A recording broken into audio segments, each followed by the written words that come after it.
ለተለያዩ ፈተናዎች ስትዘጋጁ በዝግጅት ምክንያት ዝግጅት ቀድሞ ባለመጀመር ወይም ዝግጅት ቀድሞ ካለመጨረስ የተነሳ ሊሆን ይችላል። በእነዚህ ምክንያቶች ብዙ ጊዜ የተማሪዎች የጭንቀት ሌቭል ወይም የስትረስ ሌቭል ይጨምራል። በዚህ ጊዜ ይህንን ስትረስ ሌቭል ወይም ጭንቀታችሁን በትክክል ማኔጅ ማድረግ ካልቻላችሁ ውጤታችሁ የሚገባችሁን ያክል፣ የድካማችሁን ያክል፣ የልፋታችሁን ያክል ላይሆን ይችላል። ለፈተና ስትዘጋጁ የስትረስ ሌቭላችሁን ወይም የጭንቀት ሌቭላችሁን በደንብ ማኔጅ መደረግ አለበት። በዛሬው ቪዲዮ ጭንቀታችሁን ስትረስ ሌቭላችሁን ማኔጅ የምታደርጉባቸውን መንገዶች ከዚህ በፊት በተማሪነት ካለኝ ልምድ መነሳትና አሁን በመምህርነቴ ደግሞ ተማሪዎች ጭንቀታቸውን ማኔጅ እንዲያደርጉ የምሰጣቸውን ቲፖች በዚህ ቪዲዮ ኢንዲቴል ሼር አደርጋችኋለሁ። እነዚህን ነገሮች ማወቅ ለውጤታማነታችሁ ትልቅ አስተዋጽኦ ስላለው እስከ መጨረሻው ድረስ አብራችሁን ቆዩ። ከመጀመራችን በፊት ግን ሰላም፣ እንዴት ናችሁ? ከዚህ በፊት ለማታውቁኝ ፈንታሁን ጻይ ይባላለሁ። በቋሚ ስራዬ የዩኒቨርሲቲ አስተማሪ ነኝ። በትርፍ ሰዓቴ ደግሞ ልክ እንደዚህ አይነት ተማሪዎችን ይጠቅማሉ የምላቸውን ኮንተንቶች በዚህ ዩቲዩብ ቻናል ክሬት አደርጋለሁ። ዩቲዩብ ላይ ልክ እንደዚህ አይነት ቁም ነገር አዘል መረጃዎችን ለማየት የሚመጡ ከሆነና ለዚህ ዩቲዩብ ቻናል አዲስ ከሆናችሁ ሰብስክራይብ በማድረግ ቤተሰብ ይሁኑ። አስተያየት ካላችሁ ደግሞ ኮሜንት ሴክሽን ላይ አስቀምጦልን ለክላስ ሊሆን ይችላል፣ ሀገር አቀፍ ፈተናዎች ሊሆን ይችላል። ስትዘጋጁ በዝግጅት ምክንያት የተማሪዎች ስትረስ ሌቭል ወይም ጭንቀት ሌቭል ይጨምራል። ይሄ ስትረስ ሌቭል በደንብ የተማሪውን ውጤታማነት ለመጨመር ስትረስ ሌቭሉን ምን ማድረግ አለባችሁ? ማኔጅ ማድረግ አለባችሁ። እሱም ማኔጅ ለማድረግ የመጀመሪያውና በደንብ ቤስት ሜትር ነው የሚባለው ኤክሰርሳይዝ ወይም ስፖርታዊ እንቅስቃሴዎችን ማድረግ። ስፖርታዊ እንቅስቃሴ ስትረስን ማኔጅ ለማድረግ ወይም ለመቆጣጠር በደንብ ዋናውና መሰረታዊ ነገር ነው። ፊዚካል አክቲቪቲ ከጭንቀታችሁ እንድትላቀቁ ያደርጋቸዋል። ሙዳችሁን ወደ ነበረበት ይመልሰዋል። ስፖርት ሲባል ግን የግድ ፋንሲ የሆነ ጂም ቤት መግባት አለባችሁ ማለት አይደለም። ቤታችሁ ላይ በደንብ የተሟላ ስፖርት ዕቃ መኖር አለበት ማለት አይደለም። ሲምፕሊ ግን ለ20 ደቂቃ ወክ ማድረግ ብቻ በቂ ነው። ይሄ ደግሞ ሲምፕሊ ወክ ብታረጉ ራሱ ኤነርጂያችሁን ቡስት ያደርገዋል። ፍርሃታችሁን፣ ጭንቀታችሁን በደንብ ይቀንሰዋል።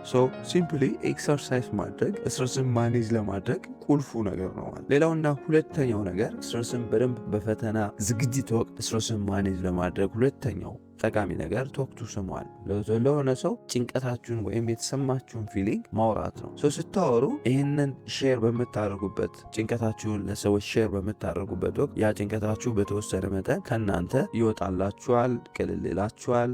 በደንብ ኤነርጂያችን ሌቭላችሁ ወደ ነበረው ቦታ ይመለሳል። የምታወሩት ግን ለክላስሜታችሁ ሊሆን ይችላል፣ ለቤስት ፍሬንዳችሁ፣ ቤስት ፋሚሊያችሁ፣ በጣም ይቀርባችሁ ፋሚሊ ሜምበር ሊሆን ይችላል፣ ወይም በጣም ለምትቀርቡት መምህር እንደዚህ ጭንቀት የተሰማኝ ነው ምናምን ብላችሁ የሚሰማችሁን ነገር ለሰሞን ማውራት በአጠቃላይ መሰረታዊና ዋና ስትረስን ማኔጅ የምታደርጉበት መንገድ ነው ማለት ነው። ይህንን ቴክኒክ መጠቀም አለባችሁ። ሌላውና ሶስተኛው ሜተድ በቂ እረፍት መውሰድ ነው።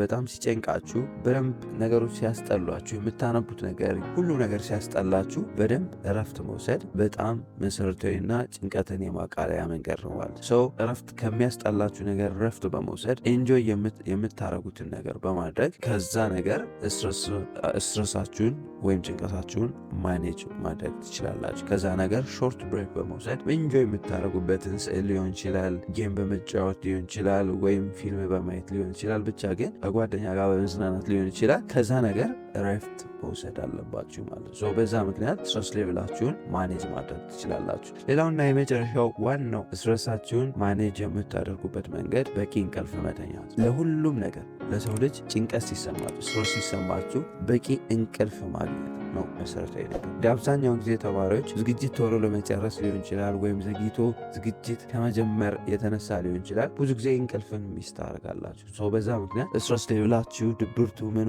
ይጫጫናችኋል። በዛ ምክንያት ሊሆን ስለሚችል ኢናፍ የሆነ እንቅልፍ መተኛት አንዱ ዌይስ ኦፍ ስትረስ ማኔጅመንት ነው።